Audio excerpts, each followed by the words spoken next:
Imagine for a moment that everything you believed had held you back was nothing more than a bridge to your true power, that every fear, every wound, every shadow of your past carries within it the seed of unstoppable strength, waiting to be awakened.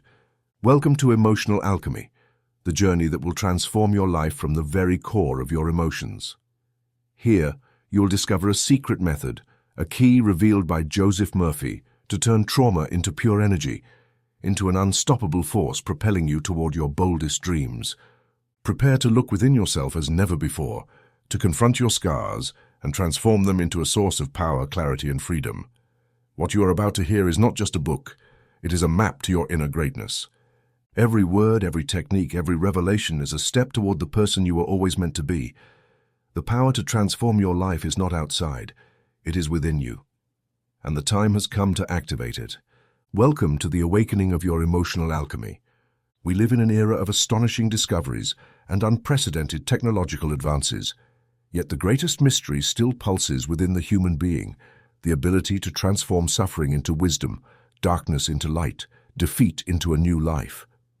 The ancient alchemists, often reduced by many to mere seekers of material gold, understood a far deeper truth. Their goal was not to accumulate external wealth, but to perform the supreme transmutation, to turn the raw ore of human pain into the pure gold of awakened consciousness. Years ago, in the silence of my library, I immersed myself in the hermetic texts of Alexandria and the secret manuscripts of the earliest initiates. Soon I noticed a pattern that modern psychology has largely overlooked. The ancients described processes of purification, integration, and emotional rebirth with a clarity and efficacy that our science is only beginning to glimpse. They spoke of the nigredo, the conscious descent into the shadows of the soul, the purification by the mental light of the albedo, and the integration and blossoming of consciousness. What we now call emotional healing, processing trauma, releasing the past, reclaiming inner power, was already the central axis of spiritual alchemy. It was then that I realized the subconscious mind is the true alchemical laboratory. There, beneath the surface of conscious life, powerful forces work, forces that can perpetuate suffering or produce miracles. The ancients taught that every thought, every emotion, every belief, especially those born of pain, is raw material awaiting conscious intervention. When you enter your inner laboratory with the intention to observe, understand, and transform, you activate the same universal laws that the sages of Egypt and Greece used in their secret practices. Let me illustrate this power with a real case.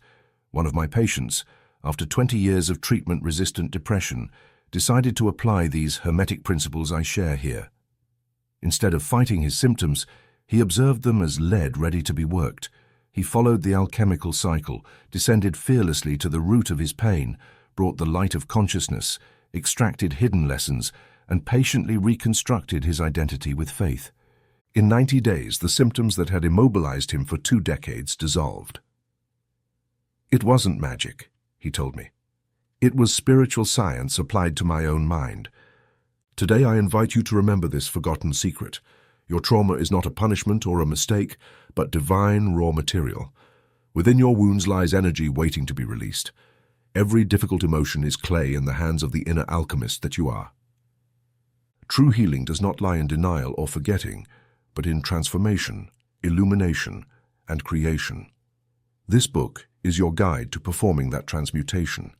Here you will discover that the power of the ancients resides within you, and that each day you can turn your suffering into the living gold of wisdom. Welcome to your inner laboratory. Emotional Alchemy, how to transform trauma into power according to ancient initiates. Based on the teachings of Joseph Murphy, we have noticed that over 80% of those who visit our channel are not subscribed. You can support this project by pressing the subscribe button and liking the video. Thank you for inspiring us to keep creating more and better content for you. Are you ready to transform your life? Chapter 1. The Hermetic Law of Mentalism Applied to Trauma. All is mind, the universe is mental. Thus begins the first principle of Hermetic wisdom, known from the ancient initiates of Egypt to the scholars of Alexandria and the monks of the desert. This simple yet absolute statement is the master key to unleashing your inner power and transforming suffering into a new life. Can you even conceive of a universe without a mind to perceive it? Does pain exist if there is no one to feel and register it? Trauma is not a mark on the calendar, nor a scar on the flesh. Above all, it is an impression in the vast laboratory of your consciousness. Let me explain this carefully, as one would break bread to feed the hungry. In my practice, I have seen hundreds of men and women arrive saying, "My tragedy happened years ago, but it still haunts me." Modern science studies the effects of the past, but Hermetic law reveals a forgotten secret. The past itself holds no power. It is your mind in its present activity that revives or releases any experience. Repeat this now within yourself. Trauma lives in consciousness, not in past circumstances. Imagine for a moment the potter and the clay. The potter takes the clay in their hands, shapes it, kneads it, strikes it, and molds it. Yet the clay itself does not know what it will become. It could turn into a simple bowl or a sacred chalice. What determines its destiny? The intention and skill of the potter. In the same way, you are the potter of your memories. Your mind is the hand that shapes the clay of your experiences, and trauma, if left unworked consciously, hardens into a form that limits you. Here it is crucial to distinguish two fundamental concepts that modern psychology often confuses or oversimplifies. The first is the traumatic event, the external occurrence, a loss, an accident, abandonment, or abuse. This is the raw clay, the material of experience. The second, and the truly decisive factor, is the traumatic impression, the mental imprint, the image, emotion, or conviction etched into your subconscious. This impression, like a light-sensitive photograph, reacts repeatedly to certain triggers, reviving pain, fear, or guilt, even though the original event no longer exists in time. Ask yourself, am I what happened to me, or am I what my mind continues to evoke? Here lies the door to true freedom. No one can travel back in time to change a fact, but we all can, through conscious use of the mind, transform the impression, and thus the effect the past has on us. This is the art of the emotional alchemist, not denying the clay but reshaping it into something nobler, more useful, more beautiful. Now, how can this be done? Let me guide you to the practice the ancients called the mental mirror. Just as a mirror reflects your face without altering it, your consciousness can learn to reflect your emotions and thoughts without blindly identifying with them. The secret is to observe without judgment, like the wise man watching the river flow without plunging into its waters. Mental mirror technique. Find a quiet place, sit with your back straight, feet firmly on the floor. Close your eyes and take 3 deep breaths. Imagine holding an invisible mirror in front of you. This mirror does not reflect your physical face, but the images, words, emotions, and sensations passing through your mind at this moment. Allow thoughts, memories, or emotions linked to your history to arise. Do not fight or resist. Just watch, as one observes clouds drifting across the sky.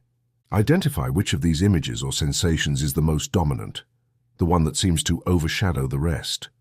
Perhaps it is a repetitive phrase, "I am not enough," a physical sensation, a knot in your stomach, or a fixed image. Now say mentally, "I am the mind that observes, not the emotion observed." Repeat this firmly 3 times, feeling the emotion detach from you as a shadow vanishes when light appears. Practice this for 5 minutes daily, especially before sleeping or upon waking. The goal is not to control or expel what appears in the mirror, but to recognize your true place. You are the observer, the witness, the potter. Your word is law for your mind. I've witnessed remarkable transformations when this is practiced consistently. Let me share the real case of Sarah, a woman who came to me after carrying memories of abuse for 20 years. Every night, before sleeping, she applied the mental mirror technique, observing her flashbacks as mental phenomena, not as eternal sentences. Over 21 days, she noticed that the emotion, once so powerful, began to lose its strength, like the tide leaving the beach exposed. Sarah did not deny her story, but she stopped identifying with the victim of the past. By the 3rd week, the flashbacks ceased. What remained was the serenity of knowing herself free, not because the past had changed, but because she had changed the way she viewed it. You may ask, what is the difference between remaining a victim of the past and becoming an alchemist of the present? Listen carefully. The victim relives the impression as if the event happens repeatedly and confuses it with their suffering. The alchemist acknowledges the impression, but observes it from a place of power. They know that what is observed is not who they are, but what they can transform. Take an honest inventory of your life. Where do you stand today? Are you still stirring the clay of pain, or have you decided to turn it into a new vessel? Each time a disturbing emotion arises, affirm, I am the mind that observes, not the emotion observed. No matter how intense the impression, observing it without identification begins to weaken its force, transforming lead into gold. Always remember the parable of the potter. Clay can never resist the wise hands that shape it. Likewise, no trauma can withstand the power of a self-aware mind. The event has passed. The impression is malleable. The Hermetic law of mentalism gives you the key. All is mind and you are its master. Test this for 21 days. Observe, affirm, and transform. Just as Sarah neutralized 20 years of pain in 3 weeks, you too can begin the process of inner alchemy today. You are not the wound. You are the healer. You are not the reflection of trauma. You are the light that observes it. Thus begins your great work. Plant this seed now. I am the mind that observes, not the emotion observed. Nurture it, repeat it, preserve it. Soon you will reap the fruit of true freedom. The law is written in your heart. You are the potter of your mental destiny. Chapter 2. Nigredo, entering the dark night of the soul with purpose. Ancient alchemy divided the process of transmutation into several stages, and the first of all is both the most feared and the most powerful, Nigredo. This word, meaning blackening or decay, should not frighten you.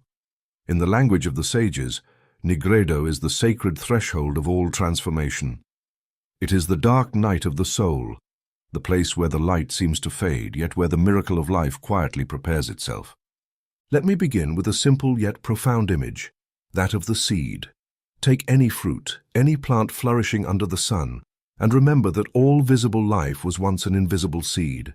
But before the seed rises toward the light, it must be buried, surrender to the earth, and apparently decompose. The farmer knows this. The seed that does not rot will not germinate. Only when the outer shell dies and disintegrates can the life within emerge. The same occurs with your soul. Repressed pain, unhealed memories are buried seeds. If you avoid them, deny them, or cover them with the soil of distraction, they will never bear fruit. Hidden suffering becomes a bitter root. Confronted pain becomes renewed energy.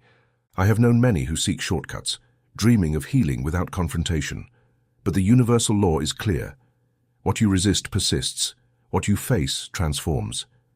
Why does avoiding darkness perpetuate suffering? Because the subconscious, that perfect laboratory, never forgets what consciousness denies.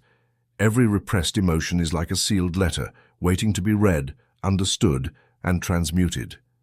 The ancient initiates knew this.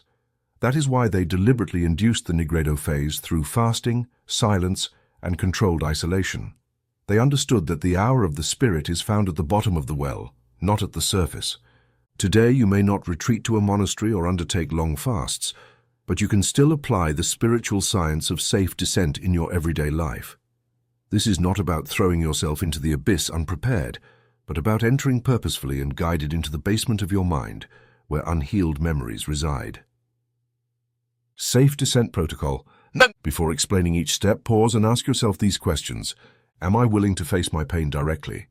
Am I prepared to feel intense emotions without judging or frightening myself? This is the beginning of true freedom. Emotional preparation checklist. You have a safe, uninterrupted place where you can be alone for at least 15 minutes. You have eaten and slept well in recent hours. Exhaustion magnifies fear. You have a safety object nearby, a rosary, a stone, a cherished photo, to hold if the emotion intensifies. You have someone to turn to, a friend, therapist, or mentor, if the experience becomes overwhelming. Can you recall a time when you faced difficulty and emerged stronger? If you can answer affirmatively to most of these, you are ready to descend safely. Remember, fear is only the door, never the prison. Guided meditation. Descent into the inner well. Find a comfortable place, turn off distractions, close your eyes and breathe deeply. Visualize an ancient well before you, made of smooth, dark stones. This well represents your inner world, the place where unhealed emotions dwell. You do not have to jump, only lean over and look. Imagine a strong, soft, golden rope descending into the well. It is your safety anchor, your connection to the present, to life. Now begin your descent step by step, breathing calmly. Each step is a memory, a forgotten emotion, a fragment of your story. If you encounter something painful, a sight, a sound, a physical sensation, do not reject it. Observe it as one would have seen in a movie. If the emotion becomes too intense, hold your safety object, breathe, and repeat mentally, I am safe. I am here and now. I can return to the surface whenever I choose. Remain in this exercise for 15 minutes, no more. When you feel it is enough, visualize ascending, carrying only a small stone, the fragment of wisdom you discovered. Open your eyes gently, move your body, and drink water. You have returned from the dark night. Every descent is a victory. Every felt emotion is a seed beginning to germinate. Mental container technique.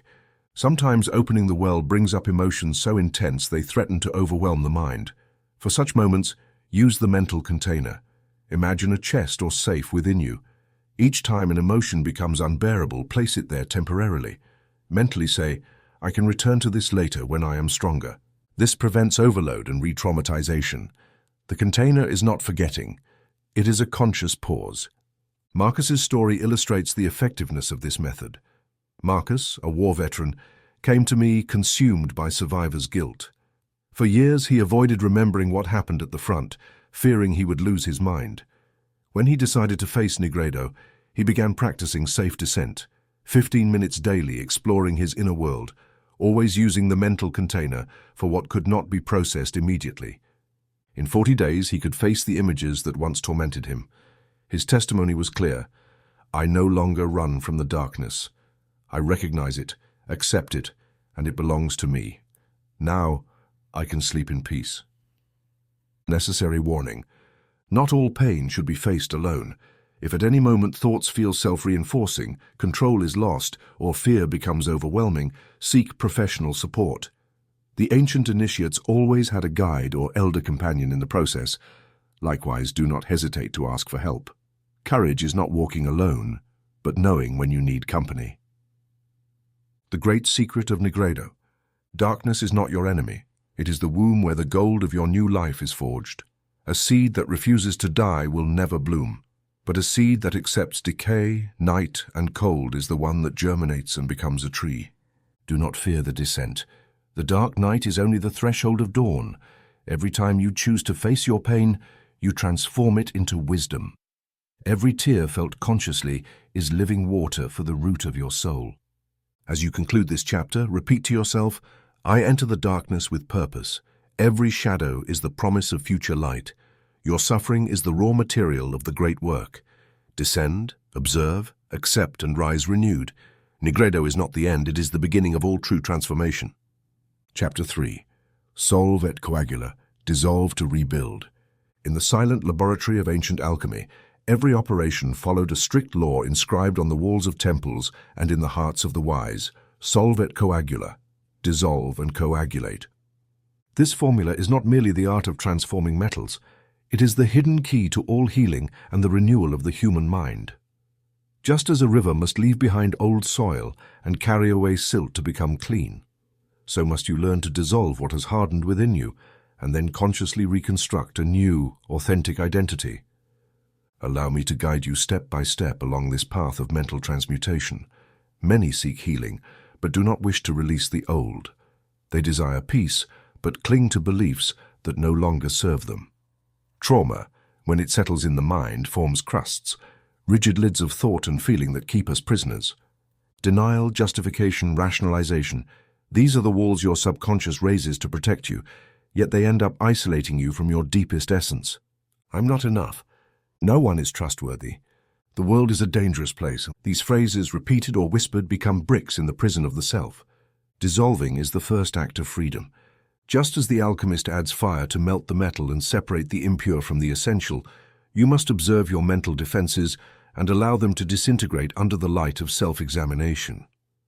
But beware, this is not destruction without purpose. It is making space for the new, the true, the real you. The secret of Solve et Coagula is that everything dissolved can be reborn purer. Practical application. Your defense mechanisms, denial, this does not affect me. Rationalization, I did what I had to do. Projection. The problem lies with others. These are forms of psychic coagulation. Trauma, to avoid pain, hides under layers of explanation. The truth is simple. What you deny denies you. What you rationalize dominates you. Only what you observe sincerely can be transformed. Conscious deconstruction method. Here begins the mental operation.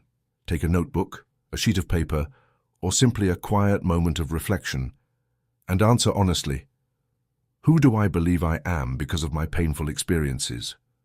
Make an inventory of your traumatic identity. Write phrases such as, I believe I am weak because, I believe I am unworthy of love because, I believe I must always stay alert because. Do not edit, do not censor. Let the ink flow like water over rock. In the end, you will have before you a clear sample of the hardened beliefs trauma has left behind. Now take each phrase and apply Socratic questioning enhanced by autosuggestion. Ask yourself, is this absolutely true? Who would I be if I did not believe this idea? How can I prove that the opposite is possible? As you go through this process, gently affirm, I dissolve every belief that limits my truth. The light of my consciousness purifies and renews my identity. Case study Lisa. Lisa came to me convinced she was a woman defined by betrayal. This identity, crystallized through years of pain, governed her life. Day after day, she practiced the traumatic identity inventory. She wrote down her beliefs, observed them without judgment, and dissolved them through questioning and powerful autosuggestions. Betrayal does not define my worth. I am sovereign in my life. My trust springs from within, not from the past. In 60 days, Lisa no longer reacted from her wound, but from sovereignty. What was once a wall became a window. This is how the law is fulfilled. What you dissolve, you reconstruct in your own image and likeness. 3-step protocol for daily practice. Detect each morning, observe your first automatic thought upon waking. If it is tinged with fear, sadness, or resignation, write it down. Dissolve. Before reacting, breathe and ask, does this idea belong to me, or is it a residue of my history? Apply questioning and autosuggestion. Coagulate. Create a reconstructive affirmation, simple and firm, aligned with your new truth. I am greater than my past. Today I choose an identity of peace and power. Confidence is my new nature. Practice daily. Never underestimate the power of repetition. Just as water erodes stone, the constant work of dissolving and rebuilding renews your mind and life. Visualize the cycle. Trauma dissolved creates space for freedom. Freedom coagulates into a new identity. The renewed identity acts and attracts different experiences. Let me emphasize, autosuggestion is not a trick. It is the art of planting an idea in the fertile soil of the subconscious. Repeat it upon waking and before sleep. As you rest, the idea integrates into your mental cells. As you awaken, you act accordingly. Remember the alchemical principle, nothing is lost. Everything transforms. Every painful belief is energy waiting to be released. Your task is simple, though not easy. Dissolve the past, coagulate the future. You are the alchemist and your life is the laboratory. Begin today. Take the inventory, question, affirm, and reconstruct. Day by day, you will become your own miracle. The cycle of solve et coagula never ends. Every time an old belief arises, dissolve it consciously and let a higher truth coagulate. This is how the mind, guided by spiritual law, renews and thrives, dissolving and reconstructing. This is the art and science of true inner freedom. Chapter 4. The Golden Shadow and the Treasure Buried in Your Trauma. At the heart of every great wound lies a gift waiting to be released. Ancient alchemists, as well as modern thinkers, taught this truth in many forms. But it was Carl Gustav Jung who, delving into the mysteries of the mind, revealed it with clarity. Your darkness contains your greatest treasure. Yet this secret is rarely fully exposed. Today I will show you, without detours or complex formulas, how each lived trauma is, in fact, the seed of a compensatory virtue. You are not only here to heal what hurts, you are here to extract the gold that shines hidden beneath the shadow. Jung, whose private correspondence deeply studied the human psyche, discovered that the shadow, the collection of all that you deny, reject, or fear in yourself, is not merely a collection of defects. It is also the pantry of your unexplored potential. Here lies the key difference between the psychologist and the alchemist. The former is content to integrate the shadow, that is, to accept the totality of your being, light and darkness alike. The latter, the true initiate, goes further. Not only do they accept, they transmute. It is not enough to embrace darkness. You must discover and extract the hidden gold it contains. What does this mean? Imagine that at the bottom of your personal well lies a chest. This chest is not simply a repository of sorrow. It also holds forgotten gifts, strength, compassion, creativity, leadership, wisdom. Every trauma, like a hidden mine beneath a mountain, activates within you a particular archetype, a universal model containing profound learning. If you only focus on healing the wound, you miss the treasure. If you seek the gift, the trauma loses its power over you. Let me illustrate this principle with the eternal story of the wounded king.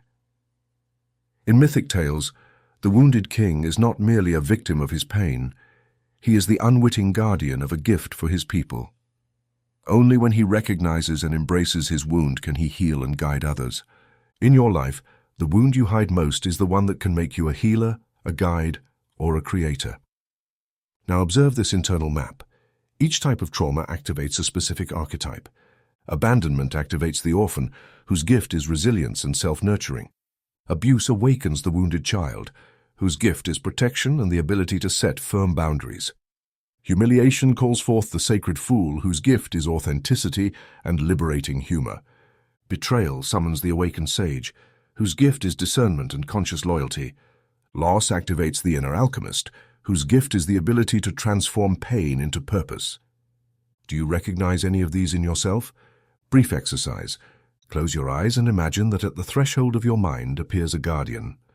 This being, who may appear familiar or unknown, points to a door. Behind it lies the hidden gift of your trauma. Ask, what virtue awaits recognition in my wound? Listen without judgment. Write down whatever arises, even if it makes no immediate sense. This is the technique of dialogue with the guardian of the threshold, based on Jung's practice of active imagination. Do it with honesty and patience. The answer may come as an image, a word, or a physical sensation. Trust the first thing that appears. The subconscious communicates through symbols, not cold logic. Case study Roberto. Roberto, a man who endured paternal abuse in childhood, grew up feeling unworthy and defensive. His shadow was anger and resentment, but his gold was compassion. Only when, through the guardian exercise, he could observe his own pain without judgment, did he discover he could lead others without repeating the cycle of violence. From victim, he became the compassionate leader. Today, he runs a support group and is a source of strength for others. Trauma ceased to be merely a scar, it became a badge of wisdom. Do you want to identify your dominant traumatic archetype? Answer these questions honestly. What type of pain or challenge has been most recurrent in your life? What emotion predominates when you think of this wound? Fear, anger, sadness, shame. How have you tried to compensate for this pain? Have you become protective, distrustful, ironic, wise, compassionate? What do you admire in others that seems lacking in you? In what situations do others seek your advice or support? What quality do you most wish to have? If your pain could speak, what would it ask of you? Write down your answers. There lies the map of your treasure. Observe, the pattern repeats, and what has hurt you the most is often the key to your greatest potential. Do not fear the shadow. There lies your gold. Mental ritual. Encounter with the golden shadow. Find a quiet moment. Sit and close your eyes. Visualize a golden cave. Enter without fear. At the far end, a figure waits. It is your shadow, but wrapped in light. Ask aloud, "What gift do you bring me?" Remain silent, listen, accept what arises, and give thanks. Repeat mentally, "Today I recognize and embrace the gold hidden in my wound. My shadow is my teacher, and its gift is my power." Thus, the alchemical law is fulfilled. Not only do you integrate your shadow, you transmute it into conscious power. What once seemed punishment is revealed as blessing. What was lead is now gold. Do not run from your darkness. Enter it. Recognize its richness and emerge with the treasure that life reserved only for you. The golden shadow is the greatest secret of your evolution. Claim it and bless your story. Chapter 5. Albedo, purification through mental light. Albedo, in the ancient language of alchemists, means whitening. It is the moment when blackened matter is purified and prepared to take on a new form. It is the morning after the dark night, the clarity that follows chaos, the light that dissolves confusion. On your inner journey, Albedo is the stage where, having faced your shadow, you allow the light of consciousness to organize and purify your emotions and memories. Have you noticed how, when you open a window in a dark room, the light reveals what was hidden, even the tiniest speck of dust? This is how consciousness works. It does not deny the painful, but it illuminates, recognizes, and heals it. Suffering that is unseen rots in the basement of the soul. Pain, illuminated by consciousness, transforms into lessons, into power. Ancient alchemists spoke of purifying salts in their treatises and laboratories. These were not merely physical salts, but symbols of mental truths that dissolve emotional toxicity. Just as salt cleanses, preserves, and gives flavor, well-affirmed truths purify the mind, preserve integrity, and bring new meaning to your story. Let me first give you a clear, simple, modern vision. Science has shown that memory is not a fixed archive, but a living process. Each time you recall a painful event, your mind reconstructs it in the present, and in that brief moment you can alter the meaning of that memory. Soften it, illuminate it. This is memory reconsolidation. When brought to consciousness, a memory can be infused with new light and cease to be a source of pain. You need no advanced technology. Your mind, guided by intention, can perform this miracle at any moment. Here are 12 mental salts, affirmations that act as dissolvers and purifiers for the most common traumas. Repeating these with attention and faith fills with truth what was previously only confusion. My past does not determine my worth. The light of consciousness heals every memory. I choose to understand, not to judge. I forgive because I deserve peace, and my pain is the seed of wisdom.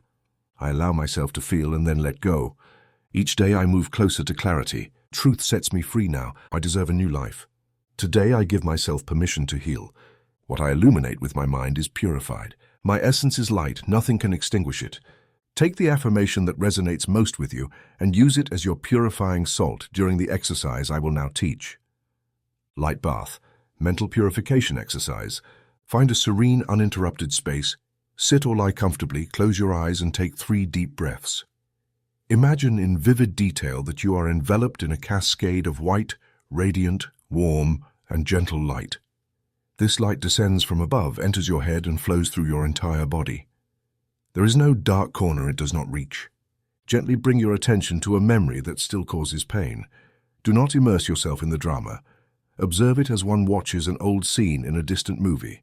Now visualize the light of the cascade bathing that memory. The hard edges soften, dark colors lighten, negative emotions begin to dissolve. While doing this, softly repeat your chosen affirmation. For example, the light of my consciousness heals every memory. Remain in this light bath for several minutes, sensing the tension in your body release and a pure peace filling the spaces once occupied by anguish. Practice daily, preferably before sleep or upon waking, for 28 days. Just as constant water polishes stone, daily repetition re-educates the subconscious, clarifies emotions, and establishes a new interpretation of your story. Case study: Elena. After losing her husband under tragic circumstances, Elena spent 8 years trapped in pathological grief, endlessly replaying painful scenes.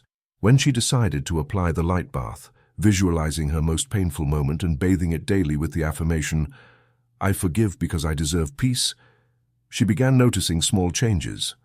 Less morning anxiety, more room for kind memories, and more restful sleep. After 6 weeks, Elena no longer feared remembering. Pain had transformed into tenderness, and confusion had given way to deeper understanding. "The past does not change," she said, "but I have changed what the past means to me. Now I am free." This is how albedo works. At first the mind may resist, the habit of suffering is strong, but each day, with careful repetition, the light gradually claims its space. Dark emotions give way to clear truth. Notice the difference between traumatic interpretation and purified interpretation. Before I was abandoned, no one will ever love me. After I was abandoned and I learned to love myself deeply. Before I lost and will never be happy again.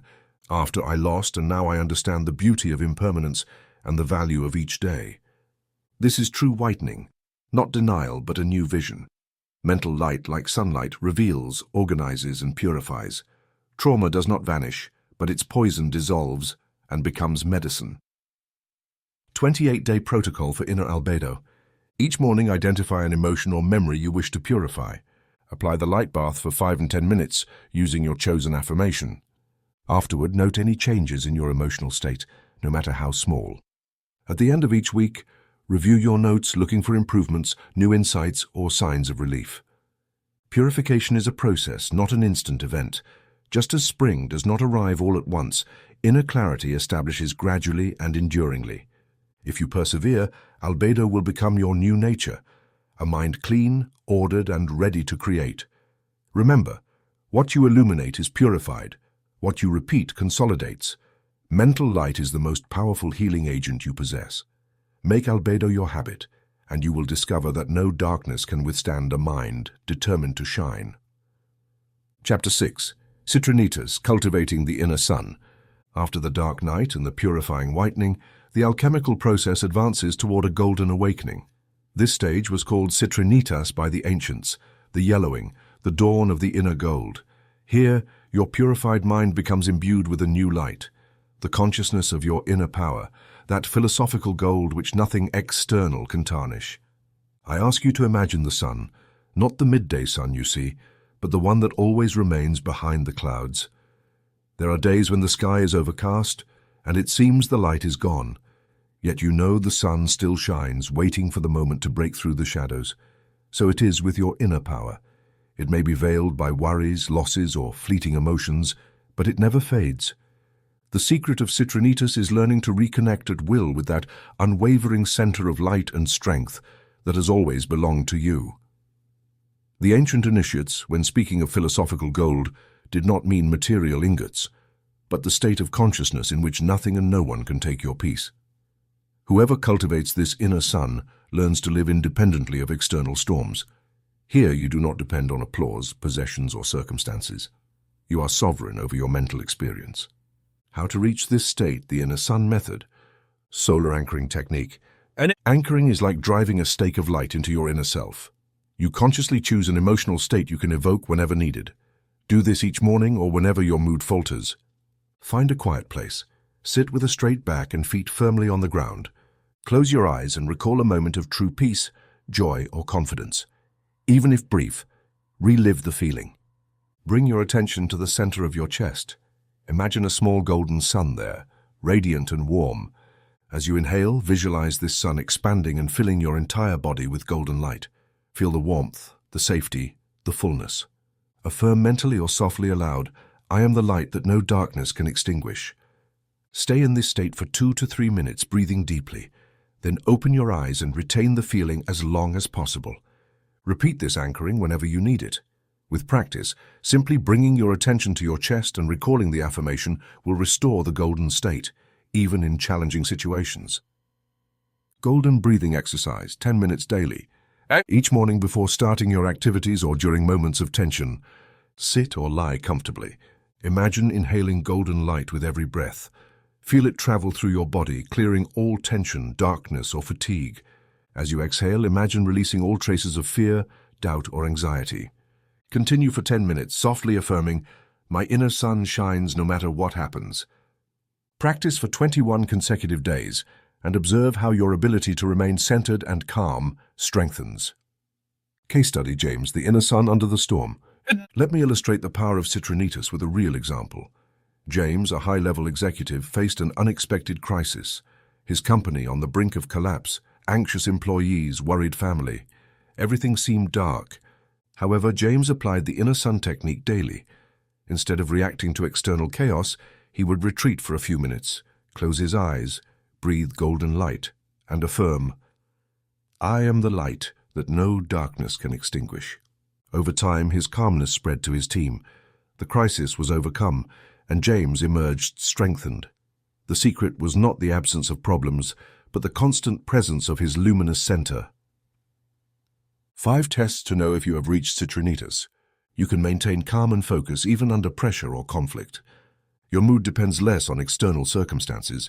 You find internal resources, patience, creativity, compassion, even in difficulty. You can comfort and inspire others without losing your own energy. At the end of the day, your predominant feeling is peace, not exhaustion. If you recognize at least 3 of these signs, you are on the right path. If not yet, persevere. The sun always breaks through the densest clouds. Daily maintenance plan. Upon waking, practice golden breathing and solar anchoring. During the day, repeat the master affirmation in challenging moments. Before sleeping, give thanks for 3 moments when your inner sun shone, even briefly. Keep a golden object in your pocket or on your desk, a coin, a stone, an image, as a physical reminder of your inner light. Remember, true alchemy is not transforming external lead into gold, but discovering the eternal gold of your own consciousness. Nothing can extinguish the sun within you except forgetting your own power.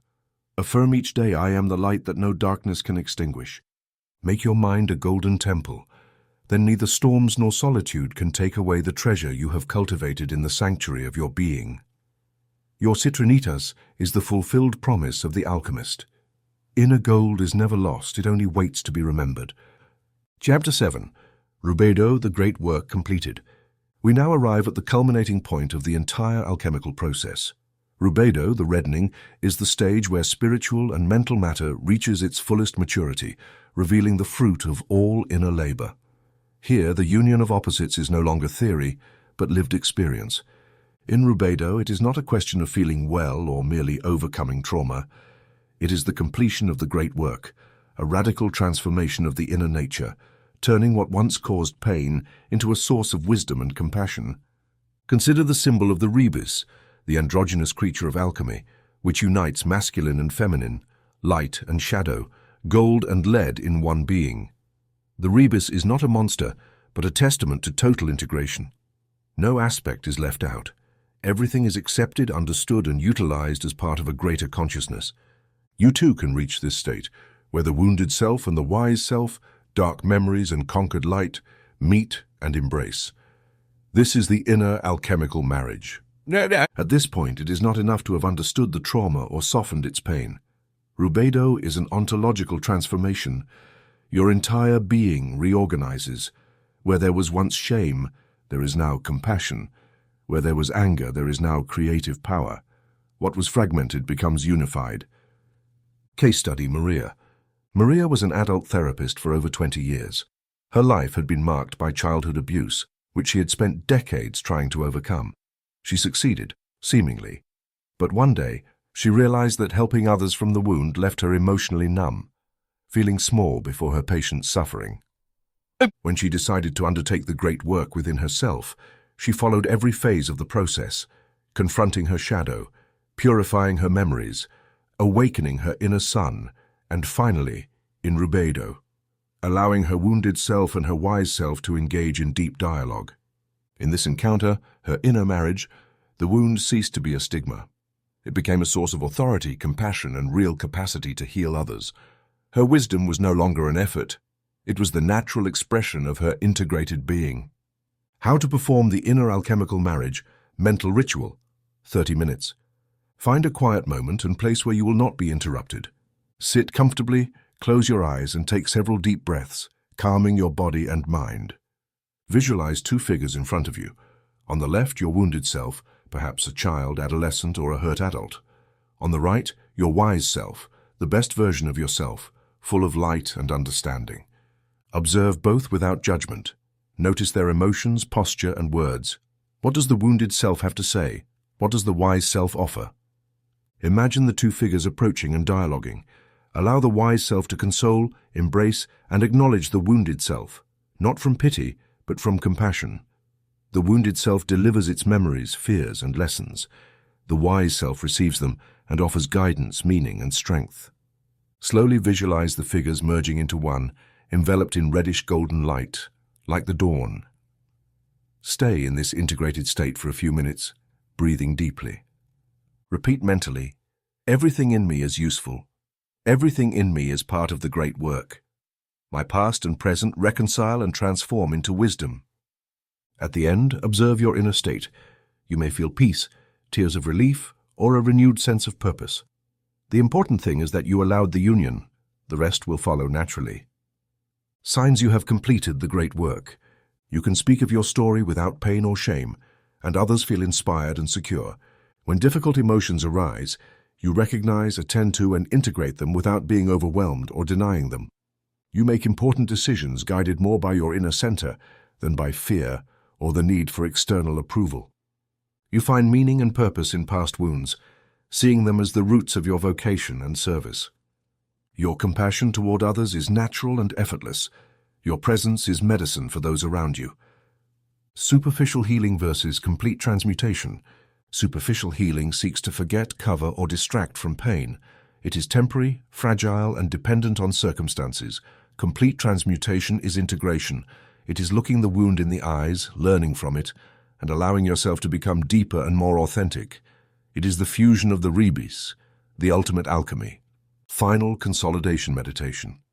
For the next 21 nights, close your eyes and visualize your life as an open book. Observe each page, even the most difficult hours, and give thanks for the hidden lessons in every line. Affirm, my life is the masterpiece of reconciliation. What I was, what I am, and what I will be form one whole, my own. Ongoing mastery commitment. The great work does not end with rubedo. It is a circular process.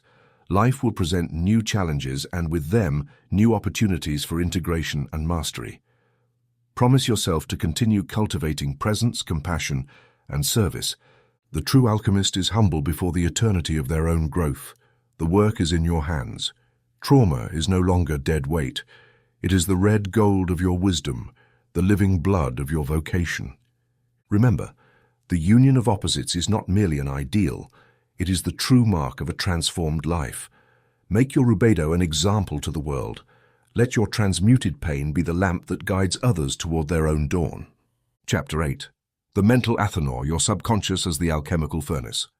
In the old alchemical treatises, the athanor was the secret furnace, the heart of the laboratory where the greatest mysteries were performed. An athanor could work for days and nights at a slow, steady fire, allowing the raw materials to be perfectly cooked until the philosophical gold emerged from the impure. Your subconscious is exactly like that. A silent, relentless furnace, capable of transforming the raw material of your experiences into wisdom, power, and freedom. Here lies a greater secret that many have intuited, but few have mastered. Your deep mind can process, purify, and release traumas and blockages if you know how to direct its fire. The mental athanor does not need bricks or coal. Its fuel is sustained attention and the precise instructions you give it before entering sleep. In modern thought, we call this subconscious incubation, a practice inherited from mystical schools and jealously guarded by lineages of initiates. This method allows you to plant intentions at the threshold of rest, when the conscious mind loosens its control and the subconscious takes command. The athanor and its mental correspondences. In the language of the spirit, the raw material is your unprocessed memories, emotions, and traumas. The fire is your sustained attention, the clear intention to transform what weighs you down. The furnace is the subconscious, always active, always ready to receive instructions. The final gold is inner freedom, clarity, and the power to act without the chains of the past. The athanor does not overheat or burn. It cooks at its own pace with just enough energy. If you demand too much, you tire or overwhelm yourself. That is why regulating the mental fire and proceeding with consistency, not haste, is essential. Subconscious incubation, the nocturnal planting method.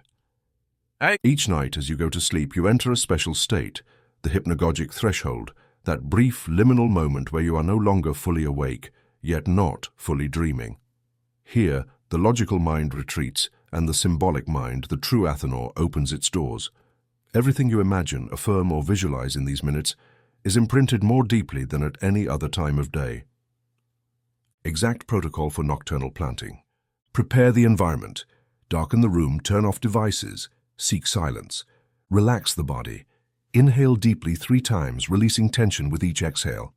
Define your intention. Choose a specific emotion, memory, or blockage you wish to transform. Do not choose more than one per night. Visualize. Imagine that raw material, perhaps a painful image or recurring feeling, as a stone, a piece of lead, or any physical object. Activate the athanor. Now visualize a warm furnace glowing in your heart or behind your eyes. Deposit the mental object there. Observe as the heat surrounds it, softens it, transforms it. Do not rush. Plant the affirmation. Just before falling asleep, repeat a powerful affirmation mentally. Choose one from the following or create your own. While I sleep, my mind transforms pain into wisdom. The light of my subconscious purifies every memory. I wake freer and at peace each day. My inner athanor works in my favor while I rest. Everything I plant at night blooms in my morning. The energy of healing surrounds me now. The fire of my mind dissolves what I no longer need. I allow myself to release and be reborn. Each night a part of me renews. My subconscious knows how to heal, I trust. You may choose a different affirmation each night depending on what you wish to work on.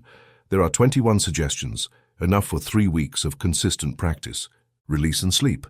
Let go of all expectations. Do not try to control the process while asleep. The subconscious operates best in freedom because the hypnagogic state is crucial. During the threshold between wakefulness and sleep, your brain shifts frequencies from alert beta to receptive alpha and theta. This is when images, emotions, and suggestions are recorded with maximum potency. Everything you plant here, positive or negative, finds fertile ground in the Athanor. Real-life example, David and creative liberation. David, a man blocked for years by childhood traumas, felt incapable of writing, creating, or pursuing projects. He decided to apply the nocturnal planting protocol.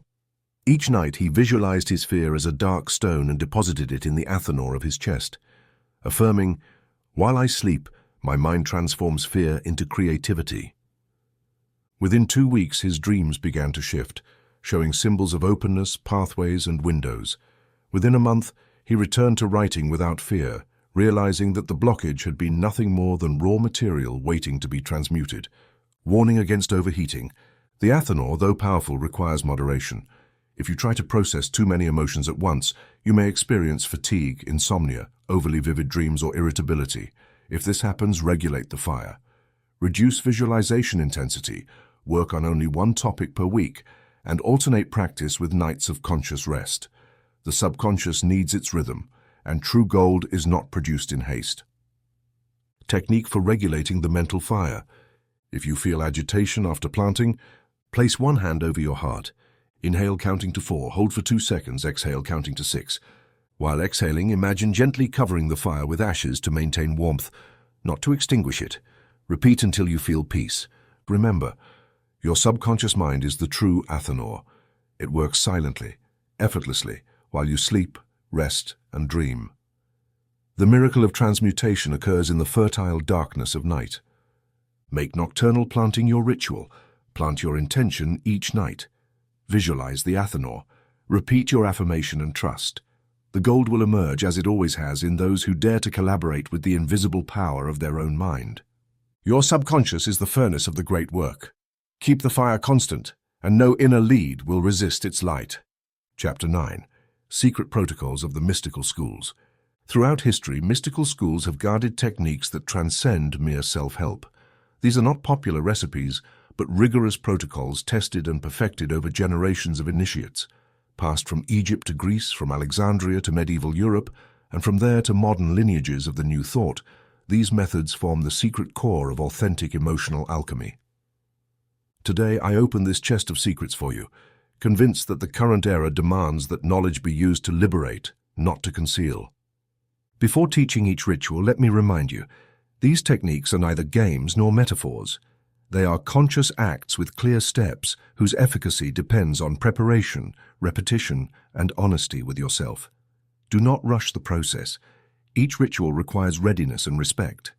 If you are in acute crisis, first perform the purification practices and seek professional support before diving deeper.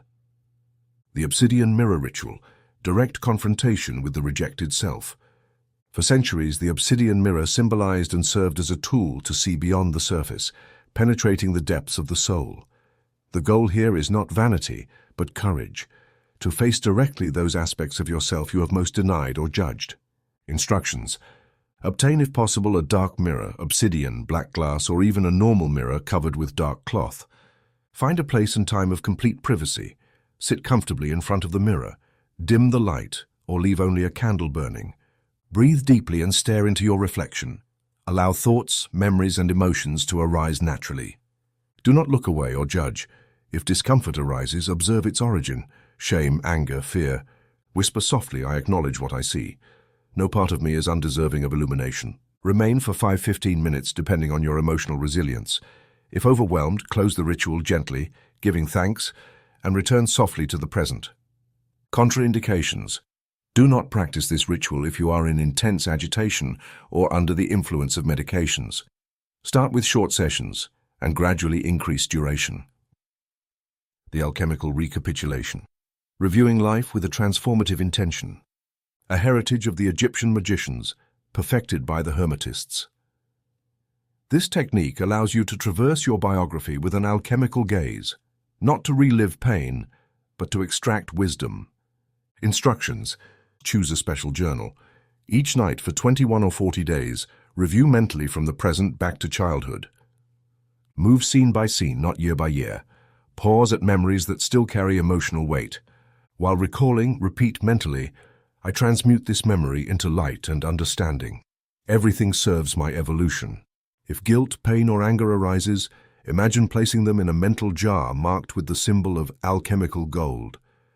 Conclude each session with gratitude for the lessons revealed and rest in peace.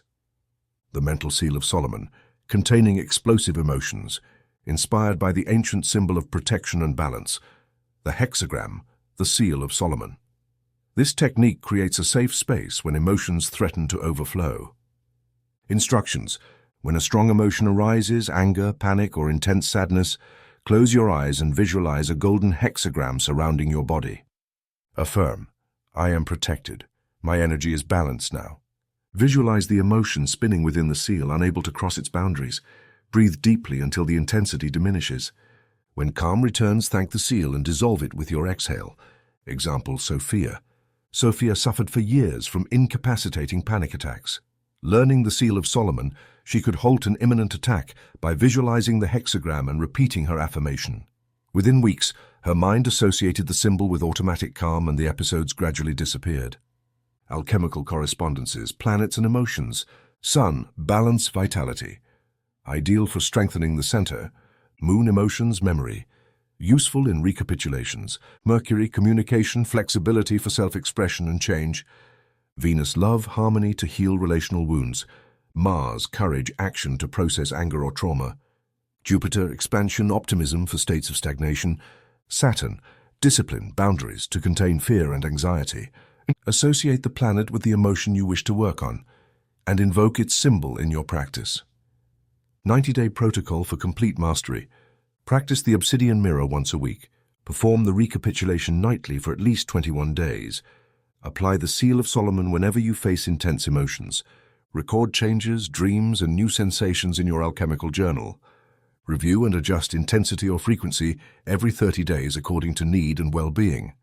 Final note. Modern psychology, due to haste or ignorance, has reduced these rituals to mere exercises in reflection or emotional control. But the initiates knew that, when used with intention, symbols, and precise repetition, these techniques open doors to the subconscious that no superficial method can match. Each protocol is both key and doorway. It reveals the hidden, liberates the repressed, and consolidates the gold of self-knowledge. Persevere, practice with respect, and you will discover that ancient schools did not hide power out of selfishness, but because they knew that those who use it with love and discipline will never be enslaved by their emotions. Mastery of these secrets is your right. Take responsibility, and the alchemy of transformation will become your living inheritance. Chapter 10. Emotional immunity, the secret goal of the initiates. If everything so far has been path and process, we now arrive at the final secret that ancient mystical societies reserved for their most advanced disciples. True emotional alchemy does not merely seek to heal wounds or unlock potential. It aims to create individuals immune to emotional manipulation. These are men and women who, even in the midst of the storm, maintain clarity, compassion, and the ability to decide from their inner center, never from reaction. This is not an abstract ideal. Historical leaders, whose names I will not mention here out of respect for their lineage, used these principles to withstand extreme pressures: wars, betrayals, sieges, family losses, public judgments. Their secret was not the absence of emotions, but mastery over them. They were not made of stone. In the words of the wise, they were mental citadels, firm in their convictions, flexible in action, unbreakable in essence. Step-by-step guidance to strengthen your emotional immunity. True freedom is not about avoiding conflict, but confronting it from a state in which nothing external can disturb your inner direction. Inner fortification, the mental citadel. Visualize your mind as a fortress. At its center lies the sealed chamber of your will, discernment, and peace. Surrounding it are mental walls that only you can build and reinforce. Each time a negative emotion, criticism, manipulation, or conflict tries to enter, it must pass through your walls. How to build this citadel? The Hermetic Shield Technique. Before a challenging situation, an important meeting, tense conversation, or negotiation, take a moment to prepare your shield. Close your eyes and visualize a golden, luminous sphere surrounding you completely from head to toe. Mentally affirm, only energies and emotions that serve my highest good may pass through this shield. Breathe deeply, feeling the shield strengthen with each inhalation and purify with each exhalation. Open your eyes. Carry this sensation of protection and clarity. Whenever you feel pressure or manipulation, recall your shield. Simulation laboratory, training sovereignty. Emotional immunity is not acquired in theory, but through daily practice. The ancients employed the method of the simulation laboratory. Each day, dedicate 5 minutes to imagine a challenging scenario, a disagreement, criticism, loss, or external pressure, and visualize yourself responding with calm, clarity, and dignity. Observe your thoughts, emotions, and body language. If you notice automatic reactions, anger, submission, fear, repeat the exercise until the sovereign response is consolidated. Real case: the CEO and the corporate coup attempt. Recently, a senior executive faced a scheme to remove him from his position through intrigue and board pressure. His first impulse was anger and defensive reaction. However, he applied the Hermetic Shield and the simulation laboratory for several days. When the decisive moment arrived, his inner center was unshakable. He spoke little, listened much, responded only as necessary, and did not yield to provocations. The board, bewildered by his serenity, failed to destabilize him, and he was ultimately confirmed by unanimous vote. Asked afterward, he said, "No one could enter my inner fortress. I decided, not my fear." Difference between emotional repression and emotional sovereignty. Many confuse immunity with coldness or repression. Nothing could be further from the alchemical truth. Repression is freezing, hardening, shutting down. Emotional sovereignty is acknowledging what you feel while consciously deciding how to act. It is feeling the emotion, yet not letting it take the helm of your life. 10 progressive exercises to strengthen emotional immunity. Each morning, visualize your mental citadel for 3 minutes. Practice the Hermetic Shield before any potentially stressful situation. Keep an emotion journal.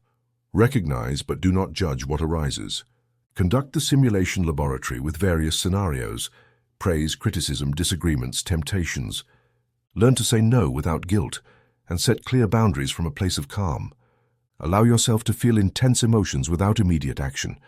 Dedicate 1 night weekly to review reactions and ask, did I respond from my center or from reaction? Practice active gratitude each night. Appreciate 3 situations in which you maintained your center. Study the biography of a historical figure you admire for equanimity, observing how they faced pressure. Commit to continuous improvement without perfectionism. Immunity is a process, not a destination. Evaluating your emotional immunity. Do you become easily upset by criticism or judgment? Do you tend to react impulsively, or can you respond after a pause? Do you notice intense emotional shifts around negative people? Can you maintain your values and decisions even when others disapprove? Can you quickly regain your center after conflict? The more affirmative answers you give to staying centered, the stronger your inner fortress. If you still falter, persevere. Consistent practice builds the firmest walls. Emotional immunity is the secret goal of inner alchemy, a life where you govern your course, unshaken by external storms. Make your mind a citadel of light and compassion. This is the true objective of the initiates. Chapter 11: Continuous Transmutation, Living as a Modern Alchemist. The true alchemist is not the one who transforms once and rests on the laurels of their achievement, but the one who makes transmutation their natural way of life. Spiritual mastery is not a destination to be reached and permanently inhabited. It is a living process, a constant movement. Each day brings new tests, new raw materials, emotions, challenges, losses, opportunities, and the ongoing invitation to transform everyday experiences into the gold of understanding and inner power. Living as a modern alchemist does not require robes or secret rituals, but conscious attention applied to each moment. Your laboratory exists wherever you are, at home, at work, in the street, in adversity, and in celebration. What changes is your attitude, your ability to see difficulty as raw material awaiting its lesson, treasure, or purpose. The daily distillation system, alchemy in real time. Just as the ancient alchemist used the retort to purify and extract essence, you can practice daily distillation of your experiences. A simple yet powerful method. At the end of each day, take a few minutes and ask, what was my greatest challenge today? Which emotion arose most strongly? What did I learn from this, no matter how small?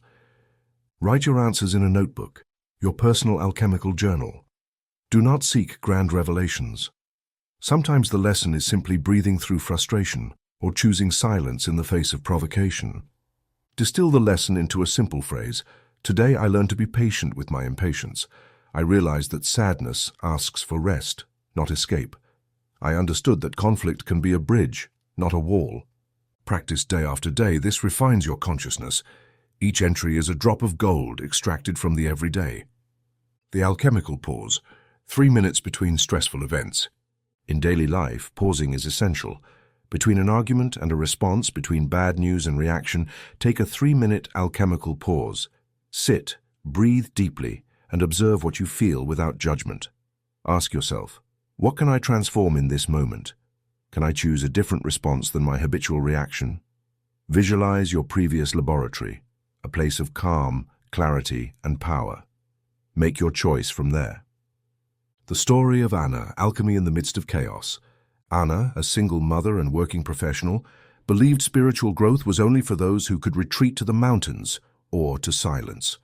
Yet she applied the daily distillation system, noting each night how, despite chaos, she could transform anger into dialogue with her child, exhaustion into moments of tenderness, fear into small acts of faith.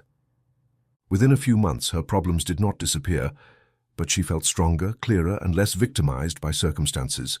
Her testimony confirms a universal truth. Everyday alchemy is within everyone's reach. 7 signs of regression and how to correct them. Reacting automatically with anger or guilt, feeling overwhelmed by small problems, returning to old habits of complaining or victimhood, losing motivation to reflect or practice, avoiding self-examination for fear of what may arise, constantly comparing yourself to others, and feeling inadequate, forgetting that every situation contains a lesson. When you notice one or more of these signs, do not punish yourself. Simply return to practice. Write, breathe, pause, remember your purpose. Alchemy is both self-compassion and discipline. The portable retort, your laboratory wherever you go. You do not need a special physical space to practice. Your portable retort is your attentive mind, the ability to observe and transform yourself in any context. Make your breathing, your words, and your attitude the instruments of your personal laboratory. Community and lineage, finding fellow practitioners. Alchemy, though deeply personal, is amplified in the company of others. Seek study groups, circles of reflection, or spiritual practice communities with those on the same path. Sharing progress, doubts, and achievements not only strengthens your practice, but reminds you that you are part of a living lineage, the lineage of consciousness transmuters. Commitment to perpetual refinement. Internally proclaim, I commit to refining my consciousness every day, to transform difficulty into teaching and simplicity into celebration. My life is a laboratory, and I am its evolving alchemist. This is how you live true alchemy, not as an ancient myth, but as a renewed practice that allows you, day by day, to be a little more gold and a little less lead. Continuous transmutation is the art of never surrendering to the old self. Do your work and you will never be alone in the great work. Chapter 12. The Elixir of Life, when trauma becomes medicine for others. We arrive, dear reader, at the sacred threshold of the great work. The alchemical cycle is complete, not when gold shines solely within you, but when it becomes medicine for others. This is the true elixir of life, the ability to transform your own suffering into balm for another, to bear living witness that transmuted pain is the greatest gift you can offer the world. Thus, the lead of experience through the fire of consciousness becomes gold, and gold, when shared, becomes a universal remedy. Let me begin with a simple, luminous parable. It is said that an alchemist, after years of silent labor, finally distilled the purest elixir. He was asked, "Do you not fear it will run out if you share it?" He answered, "The true elixir multiplies by being shared. Every time it heals another's wound, it renews its potency in my own heart." So it is with your process. What you have healed within yourself reaches full expression only when transformed into service. A subtle but profound truth. Not everyone who helps heals, not everyone who shares elevates. There are two paths: helping from a still open wound, seeking approval, repairing the ego, creating dependence; serving from transmutation with humility and awareness, allowing your experience to be a channel of wisdom and freedom, never of attachment. The principle of the conscious wounded healer. The true healer is not one who has never been hurt, but one who, having traversed their dark night, can extend a hand without projecting their pain.